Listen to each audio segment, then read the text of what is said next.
శుభోదయం. వైశంపాయనుడు జనమేజయునికి చెప్పిన కథ పాండవులు బ్రాహ్మణుల్ని అరణ్యం తెచ్చుటకు వెళ్ళుట, యక్షయుధిష్ఠిర సంవాదం, యక్ష ప్రశ్నలు తెలుసుకుందాము. ఈ కథ మహాభారతంలో వనపర్వంలోనిది. వైశంపాయనుడు జనమేజయ మహారాజుకు చెప్తున్నాడు. యుధిష్ఠిరుడు కామికవనాన్ని విడిచి తమ్ముళ్లతో పాటు తిరిగి ద్వైతవనానికే వచ్చాడు. అక్కడ రుచికరమైన ఫలమూలాదులు అధికంగా ఉన్నాయి. రకరకాల వృక్షాల వలన అది పరమ రమణీయంగా అనిపించసాగింది. అక్కడ వారు మితాహారులై ఫలాలనే భుజిస్తూ ద్రౌపదీ సహితులై కాలం గడపసాగారు. ఆ అడవిలో ఒక బ్రాహ్మణుని యొక్క అరుణిని మథించే కాష్టానికి ఒక హరిణం దురదతో తన కొమ్మును గోక్కొంది. దైవయోగం వలన ఆ కాష్టం దాని కొమ్ములలో చిక్కుకుపోయింది. ఆ మృగం కాస్త ఒడ్డు పొడుగు కలిగి ఉన్నది. దానిని అది తీసుకొని గెంతుతూ దుముకుతూ వేరే ఆశ్రమానికి చేరుకుంది. ఇది చూచిన బ్రాహ్మణుడు అగ్నిహోత్రాన్ని రక్షించుకోవడానికి కంగారుగా పాండవుల వద్దకు వచ్చాడు. తమ్ముళ్లతో కలిసి కూర్చున్న యుధిష్ఠిరుని వద్దకు వచ్చి ఆ బ్రాహ్మణుడు, రాజా, నేను అరణితో పాటు నా రాపిడి కర్రను కూడా చెట్టు కొమ్మకు వేలాడదీశాను. దానికి ఒక లేడీ తన కొమ్ములను గీరుకొన్నది. దాంతో అది దాని కొమ్ములలో ఇరుక్కుని పోయింది. ఆ పెద్ద మృగం కుప్పించి దూకుతూ దానిని తీసుకుని పరిగెత్తింది. మీరు దాని గిట్ట గుర్తులను బట్టి చూస్తూ వెళ్ళి దానిని పట్టుకోండి. నా రాపిడి కర్రను తెచ్చి ఇవ్వండి. అందువల్ల నా అగ్నిహోత్ర కార్యానికి లోపం కలగకుండా ఉంటుంది అని ప్రార్థించాడు. బ్రాహ్మణుని మాటలు విని యుధిష్ఠిరుడు చాలా విచారించాడు. అతడు తన తమ్ముళ్లతో కలిసి విల్లు పట్టుకొని మృగం వెంట పడ్డాడు. అన్నదమ్ములందరూ దానిని కొట్టడానికి ప్రయత్నించారు, కానీ ఫలించలేదు. చూస్తూ ఉండగానే అది వారి దృష్టి నుండి మాయమైంది. అది కనిపించక వారు నిరుత్సాహపడ్డారు, చాలా విచారించారు. తిరుగుతూ వారు దట్టమైన అడవిలో ఒక మర్రి చెట్టు కిందకి చేరారు. ఆకలి దప్పులతో అలసిపోయి ఆ చెట్టు నీడన కూర్చున్నారు. అప్పుడు ధర్మరాజు నకులుని, తమ్ముడు, నీ సోదరులందరూ దాహంతో అలసిపోయి ఉన్నారు. ఈ సమీపంలో ఎక్కడైనా నీరు గాని నీటి దగ్గర పెరిగే చెట్లు గాని ఉన్నాయేమో చూడు అని ఆదేశించాడు. నకులుడు చిత్తమని చెప్పి చెట్టుపైకి ఎక్కి అటు ఇటు చూసి, రాజా, నీటికి దగ్గరలో పెరిగే అనేక వృక్షాలు నాకు కనబడుతున్నాయి. అలాగే బెగ్గురు పక్షుల ధ్వని కూడా వినబడుతోంది. కాబట్టి ఇక్కడ తప్పకుండా నీరు ఉంటుంది అని చెప్పాడు. యుధిష్ఠిరుడు, అయితే నువ్వు వెంటనే వెళ్ళి దొన్నెలలో నీరు నింపు పట్టుకురా అని చెప్పాడు. పెద్దన్నగారు ఆజ్ఞాపించగానే నకులుడు మంచిదని చెప్పి చాలా వేగంగా వెళ్ళాడు. తొందరగానే జలాశయం చేరుకున్నాడు. సారస పక్షులతో నిండి ఉన్న మిక్కిలి స్వచ్ఛమైన ఆ నీటిని చూసి అతడు త్రాగడానికి వంగుతున్నంతలోనే ఆకాశవాణి వినిపించింది. నాయనా నకులా, తొందరపడకు. ఇంతకు ముందే నాకొక నియమం ఉంది. నా ప్రశ్నలకు సమాధానాలిచ్చి తర్వాత నీరు త్రాగు, పట్టుకు వెళ్ళు అన్నది ఆ కంఠం. కానీ నకులునికి బాగా దాహం వేస్తుండడం వలన ఆ మాటలను ఏమీ పట్టించుకోలేదు. కానీ అతడు ఆ చల్లని నీరు త్రాగాడో లేదో నేల మీద పడిపోయాడు. నకులుడు ఆలస్యం చేయడం చూసి యుధిష్ఠిరుడు సహదేవుని, సహదేవా, మీ అన్న నకులుడు వెళ్ళి చాలాసేపు అయింది. కాబట్టి నీవు అతనిని తోడ్కొని రా, నీరు కూడా పట్టుకురా అని ఆదేశించాడు. సహదేవుడు కూడా చిత్తమని చెప్పి ఆ దిశగా వెళ్ళాడు. అక్కడ నకులుడు మరణించి పడి ఉండడం చూశాడు. అన్నగారు చనిపోయినందుకు చాలా దుఃఖం కలిగింది. కానీ ఒకవైపు దాహం కూడా చాలా పీడిస్తోంది. అతడు నీటి దగ్గరకు వెళ్ళాడు. అదే సమయంలో ఆకాశవాణి, నాయనా సహదేవా, తొందరపడకు. ముందుగానే నాకొక నియమం ఉంది. నా ప్రశ్నలకు సమాధానమివ్వు, తరువాత నీరు త్రాగు, పట్టుకు వెళ్ళు అని అన్నది. సహదేవునికి చాలా ఎక్కువగా దాహం వేస్తోంది. అతడు ఆకాశవాణి మాటలను లక్ష్యపెట్టలేదు. కానీ అతడు ఆ చల్లని నీటిని తాగగానే నేలపై పడిపోయాడు. అప్పుడు ధర్మరాజు అర్జునుతో, శత్రుదమనుడా, అర్జున, నీ తమ్ములు నకుల సహదేవులు ఇద్దరూ వెళ్లారు. వారిని వెంట పెట్టుకునిరా, నీరు కూడా తీసుకురా అని చెప్పాడు. అర్జునుడు ధనుర్ధరుడై కత్తిని వరలోంచి పట్టుకుని సరోవరం దగ్గరకు చేరాడు. అక్కడ అతడు నీటిని తేవడానికి వచ్చిన తన తమ్ములిద్దరూ చనిపోయి ఉండడం చూశాడు. ఆ వీరునికి చాలా దుఃఖం కలిగింది. అతడు విల్లు ఎక్కుపెట్టి ఆ అడవిలో అన్ని వైపులా తేరిపార చూడసాగాడు. కానీ అక్కడ అతనికి ఏ ప్రాణి కనబడలేదు. దాహంతో అలసిన అతడు నీటివైపు వెళ్ళాడు. అదే సమయంలో అతనికి ఆకాశవాణి వినిపించింది. కుంతీనందన, నీవు నీటి దగ్గరకు ఎందుకు వెళ్తావు? నీవు బలవంతంగా ఈ నీటిని త్రాగలేవు. నీవు నా ప్రశ్నలకు సమాధానం చెబితేనే నీటిని త్రాగగలవు, పట్టుకు వెళ్ళను గలవు అని ఆకాశవాణి అడ్డగించగా అర్జునుడు, కొంచెం ఎదుటకు వచ్చి అడ్డగించు, అప్పుడైతే నా బాణపు దెబ్బ రుచి చూసి అలా పలికే సాహసమే చేయలేవు అన్నాడు. అలా అని అర్జునుడు శబ్దవేధి విద్యాకౌశలాన్ని ప్రదర్శిస్తూ అభిమంత్రించిన బాణాలను అన్ని వైపులా వేశాడు. అప్పుడు యక్షుడు, అర్జున, ఈ వ్యర్థ ప్రయత్నం వలన ఏం జరుగుతుంది? నీవు నా ప్రశ్నలకు సమాధానం ఇచ్చాకనే నీటిని త్రాగగలవు. సమాధానం ఇవ్వకుండా త్రాగావో త్రాగిన వెంటనే మరణిస్తావు అన్నాడు. యక్షుడు ఇలా చెప్పిన సవ్యసాచి అయిన ధనుంజయుడు ఆ మాటను ఏమాత్రం లక్ష్యపెట్టలేదు.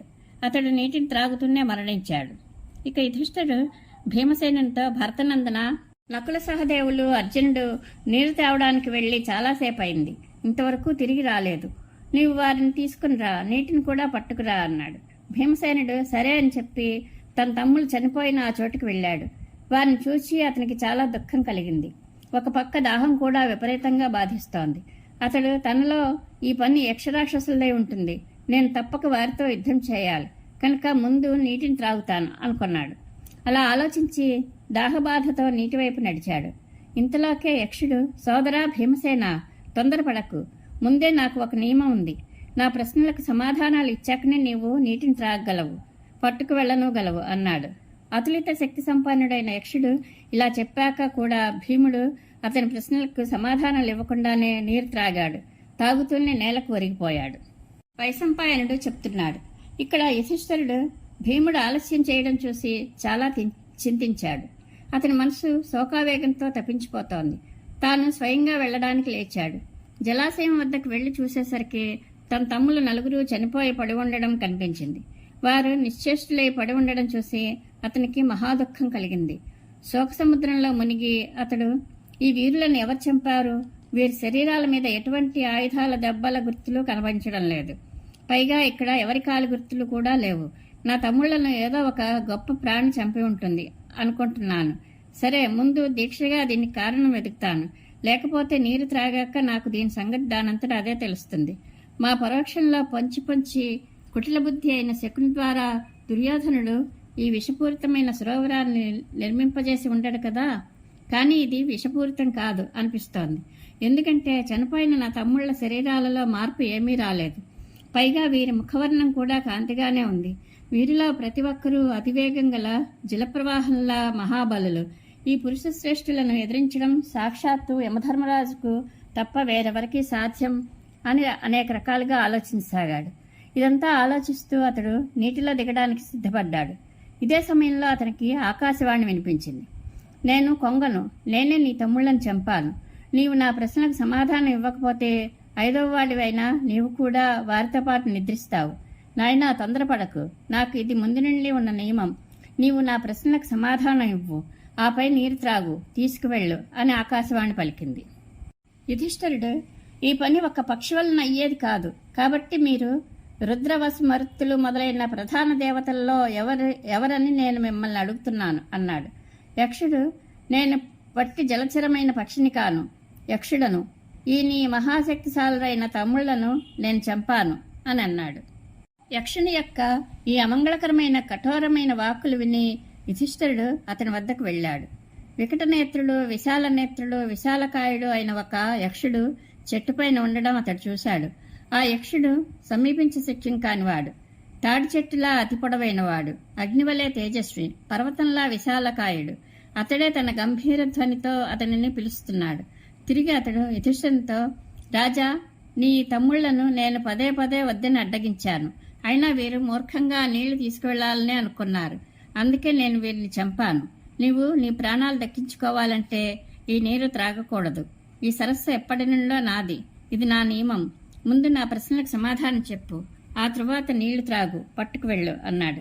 యుధిష్ఠిరుడు, నేను నీ అధీనంలో ఉన్న వస్తువును తీసుకుని వెళ్లాలనుకోవడం లేదు. మీరు నన్ను ప్రశ్నలు అడగండి. ఎవరైనా తన్ను తాను పొగుడుకుంటే సత్పురుషులు దానిని మెచ్చరు. నేను నా బుద్ధికి తోచినట్లు వాటికి సమాధానాలు ఇస్తాను అని అన్నాడు. యక్షుడు ప్రశ్నలు అడుగుతున్నాడు. సూర్యుని ఎవరు విదయింపచేస్తున్నారు? అతనికి 4 వైపులా ఎవరు నడుస్తున్నారు? అతనిని ఎవరు అస్తమింపచేస్తున్నారు? అతడు దేనియందు ప్రతిష్ఠితుడై ఉన్నాడు అని అడిగాడు. యుధిష్ఠిరుడు, సూర్యుని బ్రహ్మ ఉదయింపచేస్తున్నాడు. దేవతలు అతనికి నలువైపులా నడుస్తున్నారు. ధర్మం అతనిని అస్తమింపజేస్తోంది. అతడు సత్యమునందు ప్రతిష్ఠితుడై ఉన్నాడు అని చెప్పాడు. యక్షుడు, దేనిచేత మనుష్యుడు శ్రోత్రియుడవుతాడు? దేనివలన మహత్పదాన్ని పొందుతాడు? దేనివలన అతడు ద్వితీయుడవుతాడు? దేనివలన బుద్ధిమంతుడవుతాడు అని అడిగాడు. యుధిష్ఠిరుడు, శృతి వలన మనుష్యుడు శ్రోత్రియుడవుతాడు, తపస్సు వలన మహత్పదం పొందుతాడు, ధృతి వలన ద్వితీయుడు అనగా బ్రహ్మరూపుడు అవుతాడు, పెద్దలను సేవించడం వలన బుద్ధిమంతుడవుతాడు అని చెప్పాడు. యక్షుడు, బ్రాహ్మణులలో దేవత్వం ఎట్టిది? వారిలో సత్పురుషుల యొక్క ధర్మం ఏమిటి? మనుష్యత్వం ఎట్టిది? అసత్పురుషులు చేసేది ఏమిటి అని అడిగాడు. యుధిష్ఠిరుడు, వేదాధ్యయనమే బ్రాహ్మణులకు దైవత్వం, తపస్సు సత్పురుషుల యొక్క ధర్మం, మరణించడమే మనుష్య ధర్మం, నిందించడం అసత్పురుషులు చేసే పని అని చెప్పాడు. యక్షుడు, క్షత్రియులలో దైవత్వం ఏది? వారిలో సత్పురుషుల ధర్మం ఏమిటి? మనుష్యత్వం ఏది? వారిలో అసత్పురుషుల ఆచరణం ఏది అని అడిగాడు. యుధిష్ఠిరుడు, బాణ విద్య క్షత్రియులకు దైవత్వం, యజ్ఞం చేయడం వారిలో సత్పురుషుల ధర్మం, భయం మానవీయం భావం, దీనులను రక్షించకపోవడం అసత్పురుషుల యొక్క ఆచరణం అని చెప్పాడు. యక్షుడు, యజ్ఞానికి సంబంధించిన సామం ఏది? యజ్ఞానికి యజువు ఏది? యజ్ఞానికి వర్ణం ఏది? యజ్ఞానికి అతిక్రమణం చేయనిదేది అని అడిగాడు. యుధిష్ఠిరుడు, ప్రాణమే యజ్ఞానికి సంబంధించిన సామం, మనస్సే యజ్ఞీయమైన యజువు, ఏకమాత్ర అయిన రుక్కే యజ్ఞవర్ణం చేస్తుంది, రుక్కు యొక్క ఏకమాత్రయే యజ్ఞాతిక్రమణం చేయదు అని చెప్పాడు. యక్షుడు, ఆవపనం అనగా దేవతర్పణం చేసేవారికి శ్రేష్టమైన వస్తువు ఏది? నివపనం పితృతర్పణం చేసేవారికి శ్రేష్ఠ వస్తువు ఏది? ప్రతిష్ఠ కోరుకునే వారికి ఏ వస్తువు శ్రేష్టమైనది? సంతానం కోరుకునే వారికి శ్రేష్టమైనదేది అని అడిగాడు. యుధిష్ఠిరుడు, ఆవపనం చేసేవారికి వర్షం శ్రేష్ఠ ఫలం, నివపనం చేసేవారికి బీజం ధనధాన్య సంపత్తి శ్రేష్టం, ప్రతిష్ఠ కోరుకునే వారికి గోవు శ్రేష్టం, సంతానం కోరుకునే వారికి పుత్రుడు శ్రేష్టం అని చెప్పాడు.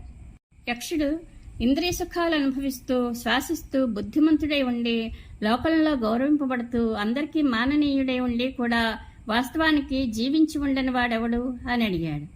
యుధిష్ఠిరుడు, దైవం, అతిథి, సేవకుడు, తల్లి, తండ్రి ఈ ఐదుగురిని పోషించని వాడు శ్వాసిస్తూ కూడా బ్రతికినవాడే అని చెప్పాడు. యక్షుడు, భూమి కంటే బరువైనదేది? ఆకాశం కంటే ఉన్నతమైనదేది? వాయువు కంటే వేగంగా వెళ్లేది ఏది? గడ్డి పరకల కంటే ఆ సంఖ్యలో అధికమైనదేది అని అడిగాడు. యుధిష్ఠిరుడు, తల్లి భూమి కంటే బరువైనది అనగా గొప్పది, తండ్రి ఆకాశం కంటే ఉన్నతుడు, మనస్సు వాయువు కంటే వేగంగా వెళ్తుంది, చింత గడ్డి పరకల కంటే అధికం అని చెప్పాడు. యక్షుడు, నిద్రపోయినా రెప్పమూయినది ఏది? పుట్టాక కూడా కదలిక లేనిది ఏది? దేనిలో హృదయం ఉండదు, వేగంతో వృద్ధి పొందేది ఏది అని అడిగాడు. యుధిష్ఠిరుడు, చేప నిద్రించినా రెప్పమూయదు, పుట్టినా చలనం లేనిది గ్రుడ్డు, రాతిలో హృదయం ఉండదు, నది వేగంతో వృద్ధి పొందుతుంది అని చెప్పాడు. యక్షుడు, విదేశాలకు వెళ్లేవానికి మిత్రుడెవరు? ఇంటిలో ఉండేవానికి మిత్రుడెవరు? రోగికి మిత్రుడెవరు? మరణం సమీపించిన వారికి మిత్రుడెవరు అని అడిగాడు. యుధిష్ఠిరుడు, విదేశాలకు వెళ్లేవానికి తోటి ప్రయాణికుడే మిత్రుడు, ఇంటిలో ఉండేవానికి భార్య మిత్రురాలు, వైద్యుడు రోగికి మిత్రుడు, దానం మరణించేవానికి మిత్రుడు అని చెప్పాడు. యక్షుడు, ప్రాణులందరికీ అతిథి ఎవరు? ఏది సనాతన ధర్మం? ఏది అమృతం? ఈ జగత్తంతా ఏమిటి అని అడిగాడు. యుధిష్ఠిరుడు, అగ్ని సమస్త ప్రాణులకు అతిథి, ఆవు పాలు అమృతం, నాశనం లేని నిత్యధర్మమే సనాతన ధర్మం, వాయువే ఈ జగత్తంతా అని చెప్పాడు. యక్షుడు, ఒంటరిగా తిరిగేది ఎవరు? ఒకసారి పుట్టి కూడా మళ్ళీ పుట్టేది ఎవరు? చలికి మందు ఏమిటి? మహా ఆవపనం క్షేత్రం ఏది అని అడిగాడు. యుధిష్ఠిరుడు, సూర్యుడు ఒంటరిగా తిరుగుతాడు, చంద్రుడు ఒకసారి పుట్టి మళ్ళీ జన్మిస్తాడు, చలికి ఔషధం అగ్ని, భూమి అతి గొప్ప ఆవపనం అని చెప్పాడు. యక్షుడు, ధర్మానికి ముఖ్యస్థానం ఏది? కీర్తికి ముఖ్యస్థానం ఏది? స్వర్గానికి ముఖ్యస్థానం ఏది? సుఖానికి ముఖ్యస్థానం ఏది అని అడిగాడు. యుధిష్ఠిరుడు, ధర్మానికి ముఖ్యస్థానం దక్షత, యశస్సుకు ముఖ్యస్థానం దానం, స్వర్గానికి ముఖ్యస్థానం సత్యం, సుఖానికి ముఖ్యస్థానం శీలం అని చెప్పాడు.